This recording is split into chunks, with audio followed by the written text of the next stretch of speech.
ഞാൻ doctor Binoy Varghese, consultant physician and nephrologist, Farooq hospital, Ambalathara. പെട്ടെന്ന് ഉണ്ടാകുന്ന ചെസ്റ്റ് പെയിൻ ഹാർട്ട് അറ്റാക്ക് ആയിരിക്കുമോ?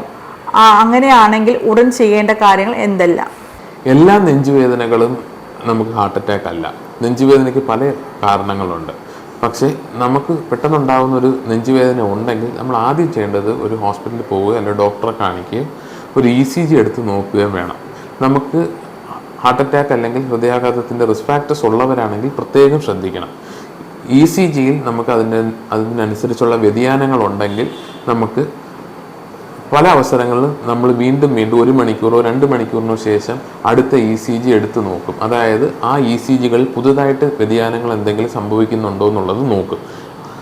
ഇതിനു പുറമെ നമുക്ക് ബ്ലഡ് ടെസ്റ്റ് എടുത്ത് ട്രോപ്പോണിൻ ടെസ്റ്റുകളും അല്ലെങ്കിൽ CKMB ടെസ്റ്റ്, ഇത് രണ്ടും എലിവേറ്റഡ് ആണെങ്കിൽ അതിനർത്ഥം ആ രോഗിക്ക് ഒരു ഹൃദയാഘാതം ഉണ്ടായി അല്ലെങ്കിൽ ഉണ്ടായിക്കൊണ്ടിരിക്കുന്നു എന്നുള്ളത് തന്നെയാണ് അതിൻ്റെ ലക്ഷ്യം. CKMB അല്ലെങ്കിൽ ട്രോപ്പോണിൻ I അല്ലെങ്കിൽ ട്രോപ്പ് T ടെസ്റ്റുകൾ എലിവേറ്റ് ആയിട്ട് നിൽക്കുകയാണെങ്കിൽ അതിനർത്ഥം ആ രോഗിക്ക് ഒരു മയോകാർഡിയൽ ഇൻഫാക്ഷൻ അല്ലെങ്കിൽ ഒരു ഹൃദയാഘാതം ഉണ്ടായി അല്ലെങ്കിൽ ഉണ്ടായിക്കൊണ്ടിരിക്കുന്നു എന്ന് തന്നെയാണ് അർത്ഥം.